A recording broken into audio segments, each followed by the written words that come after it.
بسم اللہ الرحمن الرحیم۔ السلام علیکم۔ آج ہم بات کریں گے حضرت بابا فرید الدین گنج شکر رحمۃ اللہ علیہ کے بارے میں۔ آپ رحمۃ اللہ علیہ 569 یا 571 ہجری بمطابق 1175 عیسوی میں ملتان کے قصبے خیتوال میں پیدا ہوئے۔ آپ رحمۃ اللہ علیہ کا اصل نام مسعود ہے، جبکہ فرید الدین گنج شکر کے لقب سے مشہور ہوئے۔ آپ رحمۃ اللہ علیہ کا نسب جنتی صحابی امیر المومنین حضرت سیدنا عمر فاروق اعظم رضی اللہ عنہ تک پہنچتا ہے۔ آپ کو گنج شکر کہنے کی کئی وجوہات ہیں، مگر ان میں سے دو مشہور یہ ہیں۔ حضرت شیخ فرید الدین گنج شکر رحمۃ اللہ علیہ کو ایک مرتبہ 80 فاقے ہو چکے تھے۔ نفس بھوک سے بلک رہا تھا۔ اس کو بہلانے کے لیے کچھ کنکر اٹھا کر منہ میں ڈال لیے اور ڈالتے ہی وہ شکر بن گئے۔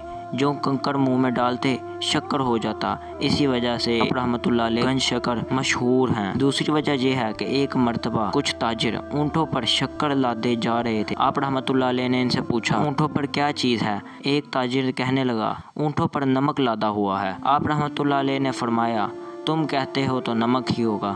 جب قافلہ اپنے مقام پر پہنچا اور سامان کھولا گیا تو اس میں شکر کے بجائے نمک نکلا۔ یہ دیکھ کر تاجر سمجھ گئے کہ یہ ہمارے جھوٹ بولنے کی وجہ سے ہوا، لہٰذا الٹے قدم آپ رحمۃ اللہ علیہ کی بارگاہ میں حاضر ہوئے اور عرض کی، ہم سے غلطی ہو گئی ہے، معاف فرما دیجیے، اصل میں اونٹوں پر نمک نہیں بلکہ شکر تھی۔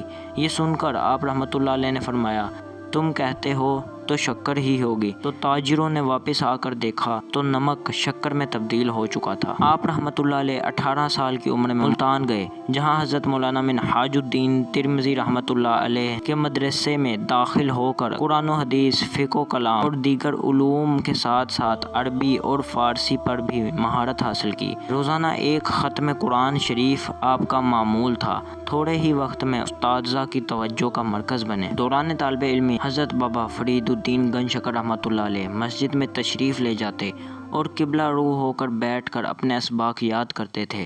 ایک مرتبہ سلطان المشائخ حضرت قطب الدین بختیاری کاکی رحمۃ اللہ علیہ ملتان میں اسی مسجد میں نماز پڑھنے کے لیے تشریف لائے۔ حضرت بابا فرید الدین گنج شکر رحمۃ اللہ علیہ حسب عادت مطالعے میں مصروف تھے کہ ایک خوشگوار احساس نے آپ کو نظر اٹھانے پر مجبور کر دیا۔ نظر اٹھانے کی دیر تھی کہ ایک ولی کامل کے روشن اور نورانی چہرے کی زیارت سے آنکھیں ٹھنڈی ہونے لگیں۔ چنانچہ بے اختیار ہو کر احتراماً کھڑے ہوئے اور قریب آ کر روزانوں بیٹھ گئے۔ حضرت قطب الدین بختیاری کاکی رحمۃ اللہ علیہ تحیۃ المسجد سے فارغ ہو کر پوچھا، کیا پڑھ رہے ہو؟ عرض کی، فقہ کی کتاب النافع پڑھ رہا ہوں۔ فرمایا، کیا تمہیں معلوم ہے کہ اس کتاب سے نفع ہوگا؟ عرض کی، حضور نفع تو آپ کی نظر کرم سے ہوگا۔ جواب سن کر حضرت قطب الدین بختیاری کاکی رحمۃ اللہ علیہ بہت خوش ہوئے اور شفقت فرماتے ہوئے آپ کو اپنے مریدین میں شامل فرما لیا۔ اس کے بعد حضرت قطب الدین بختیاری کاکی رحمۃ اللہ علیہ ملتان شریف سے روانہ ہوئے۔ آپ رحمۃ اللہ علیہ بھی پیچھے پیچھے چلنے لگے۔ یہ دیکھ کر حضرت قطب الدین بختیاری کاکی رحمۃ اللہ علیہ نے فرمایا، پہلے خوب علم دین حاصل کرو، پھر میرے پاس دلی آنا، کیونکہ بے علم زاہد شیطان کا مسخر ہوتا ہے۔ شعبان معظم 663 ہجری بمطابق 1225 میں حضرت بابا فرید الدین گنج شکر رحمۃ اللہ علیہ کی بیماری نے شدت اختیار کر لی۔ شدید تکلیف میں بھی آپ رحمۃ اللہ علیہ نماز باجماعت ہی ادا کرتے رہے۔ 4 محرم الحرام کو صبح سے ہی قرآن پاک کی تلاوت فرماتے ہوئے 5 مرتبہ ختم قرآن فرمایا۔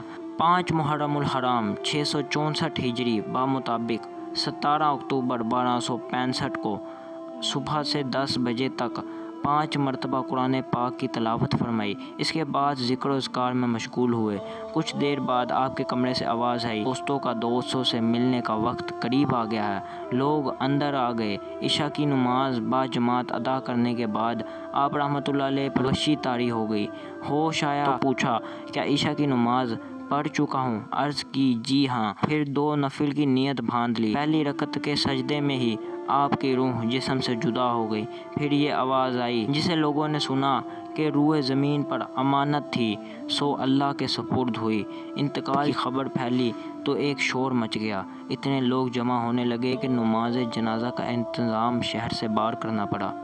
آپ رحمۃ اللہ علیہ کے خلیفہ مولانا بدر الدین اسحاق رحمۃ اللہ علیہ نے نماز جنازہ پڑھائی، پھر جنازہ شہر میں لایا گیا۔ اللہ پاک جو کچھ سنا اس کو دوسروں تک پہنچانے کی توفیق عطا فرمائے۔ آمین بجاہ خاتم النبیین صلی اللہ علیہ وسلم۔